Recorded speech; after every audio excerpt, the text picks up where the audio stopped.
Upah minimum provinsi atau UMP Jakarta 2024 bertambah 165.000 menjadi di atas 5 juta rupiah. UMP ini memakai formula yang mempertimbangkan inflasi, pertumbuhan ekonomi dan indeks tertentu atau alfa sebesar 0,3%.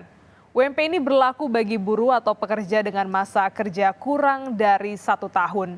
Buruh atau pekerja masih menolak kenaikan upah berdasarkan peraturan pemerintah nomor 51 tahun 2023 tentang perubahan atas peraturan pemerintah nomor 36 tahun 2021 tentang pengupahan.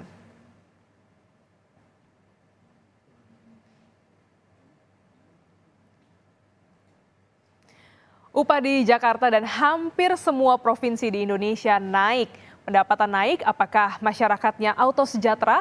Bagaimana dengan visi misi pasangan calon presiden dan wakil presiden dalam menekan angka kemiskinan dan pengangguran?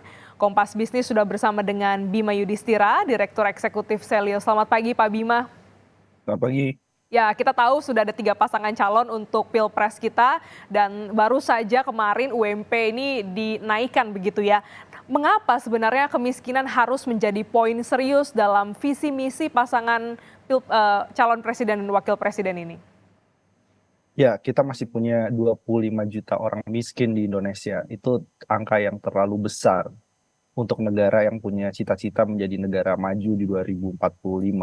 Jadi ada kontradiksi di situ kan. Kalau kita ingin negara maju, harusnya juga tumbuh secara berkualitas. Berkualitas yang dimaksud adalah angka kemiskinannya harus ditekan serendah-rendahnya. Nah, jadi ini ada korelasi penting. Sekarang kalau bicara soal upah, bagaimana mungkin para pekerja misalnya, terutama di DKI Jakarta, dengan kenaikan upah yang sangat kecil, kenaikannya, atau bisa dikatakan bahkan di bawah rata-rata inflasi secara nasional, dan ditambah dengan pertumbuhan ekonomi. Artinya apa? Artinya tahun 2024, para pekerja masih menghadapi tekanan harga kebutuhan pokok, harga perumahan juga kemudian meningkat.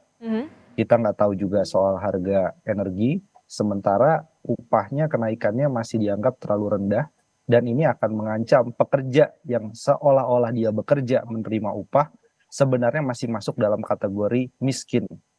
Nah, kenapa? Karena satu pekerja menanggung misalnya 3 orang anggota keluarga yang tidak bekerja kan, anak-anaknya, misalnya istrinya.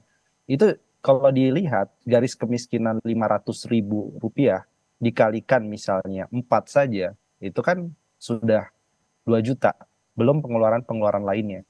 Nah, jadi ada banyak sekali pekerja-pekerja yang bahkan dia sudah bekerja, menerima upah, pekerja formal, tapi karena kenaikan upahnya masih kecil, mereka masih juga masuk dalam kategori orang miskin atau keluarga yang berpendapatan bawah.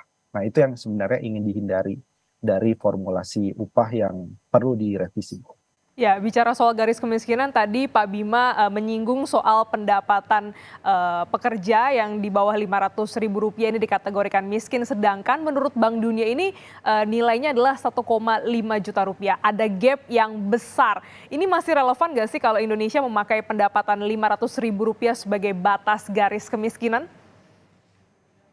Ya, dipakai saja dua-duanya. Yang pertama adalah dari sisi garis kemiskinan versi BPS, yang sekitar 500.000 rupiah per kapita per bulan itu, tapi juga sebagai komparasi bisa menggunakan metodologi garis kemiskinan lainnya, sehingga bisa terlihat jelas tuh sebenarnya target mana yang akan disasar. Untuk kemiskinan yang ekstrim bisa jadi menggunakan target dari yang versi BPS, tapi untuk yang mengukur misalnya mereka yang harusnya mendapatkan bantuan, harusnya dilindungi dari sisi upah misalnya yang lebih baik, itu bisa menggunakan standar dari Bank Dunia untuk mengukur garis kemiskinannya.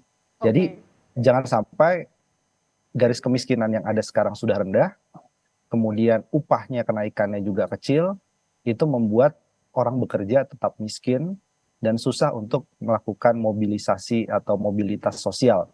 Yang harusnya dengan upah minimum dia akan dari orang miskin naik dengan bekerja menjadi kelas menengah. Nah, itu yang harusnya menjadi acuan di sana. Oke, kita bicara soal pasangan capres-cawapres. 3 paslon ini menargetkan kemiskinan ekstrim akan hilang, bisa hilang lah setidaknya di tahun 2026 dan tingkat kemiskinan juga turun dari level saat ini, rata-rata di bawah 6%. Nah, apakah menurut Mas Bima atau Pak Bima ini visi ini realistis saat kebutuhan harga serba tinggi atau kebanyakan juga hanya untuk berupaya merebut kantong suara? Terkait dengan target kemiskinan ekstrim itu bukan hal yang surprise ya, karena kemiskinan ekstrim harusnya sudah 0% bahkan mungkin 2 tahun yang lalu. Jadi ini target penerus Jokowi saja gitu kan, target kemiskinan ekstrim 0% misalkan 2024. Jadi kemiskinan ekstrim harusnya sudah 0%.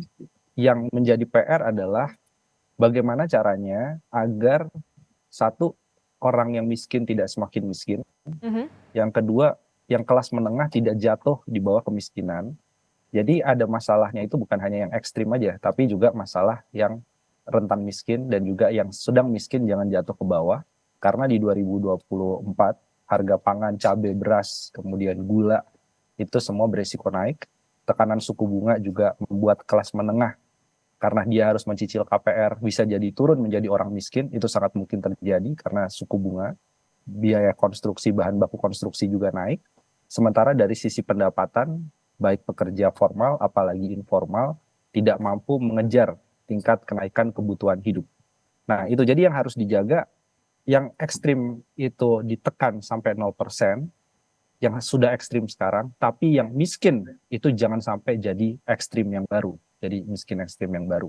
Nah itu tantangannya saya kira bukan hanya soal infrastruktur, tapi juga stabilitas harga pangan, bansos lebih tepat sasaran, dan paslon-paslon ini punya visi kemiskinan semuanya. Cuman saya masih melihat ketiganya relatif normatif. Hmm. Jadi belum ada program-program yang lebih konkret. Masalah pendataan, masalah kemudian ketepatan sasaran, itu dari awal memang jadi masalah yang harusnya hari ini udah selesai. Jadi Ya. kalau bisa bukan hanya masalah itu, tapi juga ada nggak program mengatasi kemiskinan yang benar-benar genuine, inovatif, dan benar-benar baru. Misalnya bicara soal universal basic income, ya, bicara soal bagaimana bansos tanpa memandang status dia miskin, ya, dia kelas menengah, tetap semuanya akan tercover dengan bansos sepanjang masa, sepanjang hidup. Nah itu yang belum ditemukan. Jadi masih sangat-sangat standar pembahasan dari visi misi ketiganya. Ya, bicara soal kemiskinan memang kompleks banget dan banyak yang harus diperbaiki tentunya. Nah, sebenarnya kan untuk menjaga daya beli, upayanya tidak hanya menaikkan UMP, ada juga pemberian bansos yang tadi Pak Bima sempat singgung, ini juga akan berlanjut begitu bantuannya. Secara kuantitas memang ini bisa menolong ya untuk memberikan suntikan untuk bisa menambah daya beli masyarakat. Tapi bagaimana dengan jangka panjang, terutama masyarakat yang rentan miskin? Jadi ada catatan, setiap kali siklus pemilu, bansos selalu efektivitasnya berkurang. Kenapa? Karena salah satunya bansos berkaitan juga dengan strategi kampanye. Kemudian masalah pendataan jadi agak longgar di tahun-tahun pemilu, gitu ya. Bansos dijadikan klaim salah satu pasangan. Nah itu siklus 5 tahunan, jadi bukan hanya sekarang, tapi siklus 5 tahunan. Oleh karena itu, bansos bukan hanya besar, bantuan El Nino, bantuan itu dan lain-lain. Era soal Halo, Pak Bima. ya Oke, tadi sempat terputus, boleh kembali untuk dipaparkan bagaimana pandangannya, Mas? banyak sekali rentan miskin ini dari penerima tahun politik selalu efektivitasnya cenderung berkurang, cenderung rendah. Itu salah satu tantangan besar efektivitasnya. Kemudian yang kedua adalah pemberian bansos. Kalau kita melihat data terpadu kesejahteraan sosial, sebagian besar penerimanya adalah mereka yang dalam kategori miskin. Padahal kita punya kelas menengah rentan miskin yang jumlahnya pun juga tidak sedikit ya. Ada data terakhir sekitar 115 juta orang kelas menengah yang disebut rentan miskin. Sebagian besar mereka tidak tercover dalam bantuan sosial. Jadi begitu harga BBM naik 2022 bulan September, kelas menengah rentan ini jatuh di bawah garis kemiskinan. Ketika pandemi mereka juga jatuh. Jadi yang harus di cover itu juga kelas menengah rentan miskin. jangan hanya fokus pada 40% pengeluaran yang paling bawah, tapi juga kelas menengah ini proteksinya harus ditambah. Oke, jadi memang bicara soal kemiskinan begitu kompleks permasalahannya dari pendataan, bagaimana strategi untuk menyasar kelompok-kelompok miskin, rentan miskin atau miskin ekstrim ini perlu terobosan lebih konkret untuk pasangan Capres dan Cawapres. Terima kasih Pak Bima Yudhistira, Direktur Eksekutif Selios telah bergabung dalam Baik, Kompas sama-sama. Bisnis pagi hari ini.